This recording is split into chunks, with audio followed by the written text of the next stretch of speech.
Remember last year when I was supposed to go to Costa Rica and I got up all early in the morning and went to that airport and sat in that airport and then got on that airplane and sat on that airplane for 3 hours before they canceled my flight. And then you came and got me. And I was in tears because I wanted to go so bad. I was so excited. It was a girls' trip. I was ready to go.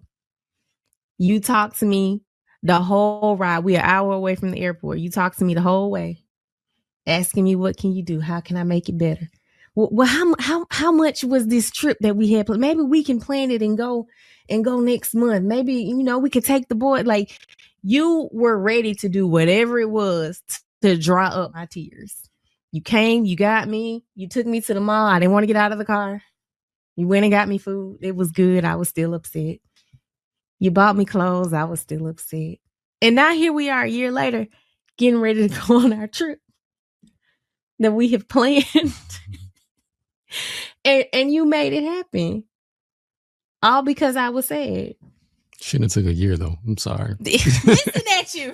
Listen at you. It shouldn't have taken a year. It took a year because we had to plan vacation time and make sure the kids were straight because we're going without the kids. You had to get a new passport because you lost yours. It was a whole ordeal that went in to this trip. But you made it happen because I was sad. Just because I was sad. You go above and beyond regularly on a regular day basis, not even just something like a trip, just a regular thing. Because you love me, because you want to see me happy. Because I'm in love with you. Let's get that right. Oh, damn. Wow. Where do I begin? Where the fuck? Where? Oh, man. Okay. All right. Now, first of all, let me say this. May the Lord bless this relationship. May the Lord bless this union. And may they be compatible and stay together forever. May only death do them part. You get what I'm saying? I do not wish anything bad on their relationship. Now, having said that, this relationship is doomed.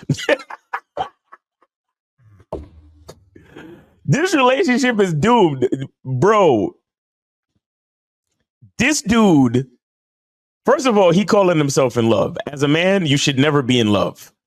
Right? You should never be in love. To be in love means that there is a lack of control. If you don't have any control, you cannot be a leader. If there's no control, there's no leadership. And when I say control, not control over the woman, please, I'm not saying control over the woman. I'm saying control over himself as a man.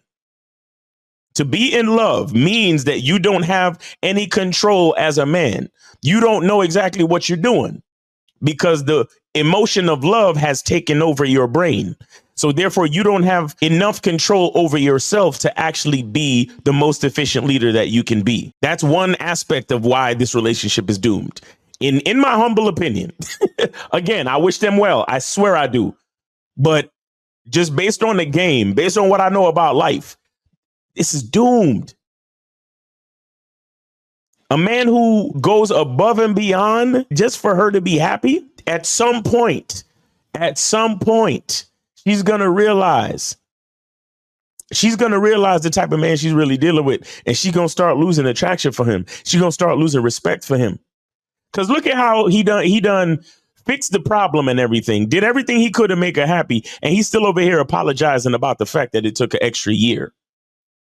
So imagine you went through all of that, took care of everything you were supposed to take care of, and you're still apologizing. So that means you still have a certain low opinion of what you do for your woman. That's what I'm saying. If they're compatible, if she's just the type of woman that will never, ever notice that, she will never notice it. And then she will never take his kindness for granted and also never take his kindness for weakness as a man. If she's just that type of woman, then he is just lucky. He's lucky enough to have met a perfectly compatible woman who's going to take his self-deprecating masculine leadership and always appreciate it. If he's just that lucky, then so be it. They can probably last. Right. But based on the rules of the game, though, there may come a point where she starts to realize, oh, this dude, I know he goes out of his way. I know he goes above and beyond, but there's something kind of weak about that. There's something kind of that doesn't promote confidence in her perception of his leadership, because he goes above and beyond, and then he himself still thinks it's not enough. And I tell you guys this all the time. A woman is always following a man's lead. So if you yourself as the man is always being self-deprecating about your leadership to the point where even after you take care of and solve the problems, you're still apologizing, meaning that even when you do what you're supposed to do, you're still sorry. Because a woman is subconsciously and consciously following your leadership, she's going to see you as sorry as well. And once she begins to see you as sorry, it's a high possibility that she is going to lose respect and attraction for this man. It could become a serious problem. Now, there are exceptions to the rule. And like I said, I wish this couple the best. But if we're talking about the general rules of the game, gentlemen, this is not how you lead a relationship. This is not how you express your masculine identity at its highest level to be the most efficient in a relationship with a woman. I'm not saying it's not cool to do nice things for your woman. I'm not saying it's not cool to want your woman to be happy. But at the same time, you are not personally responsible for your woman's happiness. You are not personally responsible for any woman's happiness. When you start to think that you are personally responsible for your woman's happiness, what you do is you start to paint yourself into a corner, and you start to add to her delusion of your ability and your responsibility of the relationship. Like I said, a woman is always following a man's lead. Now, if he believes that her happiness is his personal responsibility, then she will begin to believe that her happiness is his personal responsibility, to the point where, depending on the situation, it's going to be utterly impossible for him to make her happy. But she is still going to expect it irrationally and emotionally, because he has put her in a position where mentally that's what she's accustomed to. She's accustomed to him being personally responsible for her happiness, regardless of the circumstance. Because as we can see, based on the story, her trip being canceled was not his fault or responsibility. It was just a circumstance of the airline or whatever it was, and her trip got canceled. And then he took it upon himself to try to rectify her happiness. Took her to the mall, tried to get her food. She was pouting and didn't want to get out the car. Like, it's little stuff like that that if he's not careful is gonna grow into a bigger thing. Because if your flight got canceled, I'm gonna come get you at the airport and we going back home.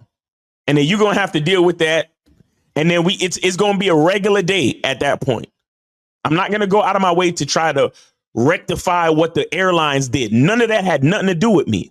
But once I start to do stuff like that, you're going to think, oh, yeah, no matter what happens in this life, if my man don't come here and make me happy, then my unhappiness is his fault. And then she's going to start to delusionally attach unhappiness to you. Because once she realizes that due to the circumstances, you can't make her happy, now her unhappiness is going to be your fault and your responsibility. And then from there, once that happens, because it's a real thin line, right? From a woman thinking that her happiness is your responsibility. So once you cross over that thin line where now her unhappiness is your fault, once she crosses over that line mentally, it's going to be tough for you to get her back on the other side. And so now anytime she's unhappy or anytime something in life doesn't go her way, subconsciously it's going to be your fault. And that's because of the shaky leadership that you instilled in her mind from the beginning. So all I'm saying is, guys, be careful. Be careful. Make sure you understand that a woman's happiness is not your direct personal responsibility. Now, again, I'm not saying you can't do nice things for your woman. I'm not saying you can't celebrate your woman and be nice to your woman and have compassion for your woman. And actually, the truth is that you should have compassion for your woman and you should celebrate your woman and you should do nice things for your woman. But at the end of the day, you shouldn't be doing anything to make her happy. You shouldn't be doing anything to force her happiness. Because ultimately, when you do things to quote unquote make her happy, that actually is a form of control. That and then ultimately it can end up being a form of abuse. Because now you think that at any given time, if she is behaving a certain way, that you can just do something to change her mood. And when you realize that doesn't work, then we start to build on dysfunction, and then things start to go wrong. And then we get misunderstandings, and then we get disappointed expectations and all this other stuff, which can get very critical when it comes to the success of any relationship. So you have to be careful, because when you think that you are responsible for someone's happiness, especially as a man, what starts to happen is that you start to move further and further away from your masculine identity. So now your identity is not your own. Your identity is the make me happy man. You understand? You at that point, you're not even your own man anymore. You don't even have a name. Your name is literally the make me happy guy. You're supposed to make me happy. I'm not happy right now, and it's your fault. That's what it becomes. You understand? And this is why I created the Masculine Identity membership, guys, because I need to give men the knowledge of focusing on the highest version of their masculine identity. Because the truth is, as a man, you should live your life based on a certain standard, based on who you are as a man, based on your masculine identity that provides a certain level of quality. So the woman that decides to be with you understands that standard and that level of quality. And so she will be at a certain level of peace. Now, is she going to be happy all the time? No, because life be lifing. You understand? And that's realistic. But this situation in this video is not realistic, because what this man is training this woman to believe is that he is personally responsible for her happiness. So far, it seems like they've been lucky based on how they, vibe in the video and the way they talk to each other. So far, it seems like they have been lucky. And again, like I said, there are exceptions to every rule. So maybe he just met the right woman and they're perfectly compatible, and that's great for them. But this is not how it goes in general. This is not how it goes. There's always exceptions to the rule, but this definitely is not the rule. This definitely is not the rule. OK, so you have to focus on the highest version of your masculine identity, thereby creating a standard of living that brings a certain level of confidence and peace, primarily to yourself as a man. And so you can be a good and efficient leader for your woman. So even when she is sad, you can still lead efficiently. When she's happy, you can still lead efficiently. But you are not personally responsible for her happiness.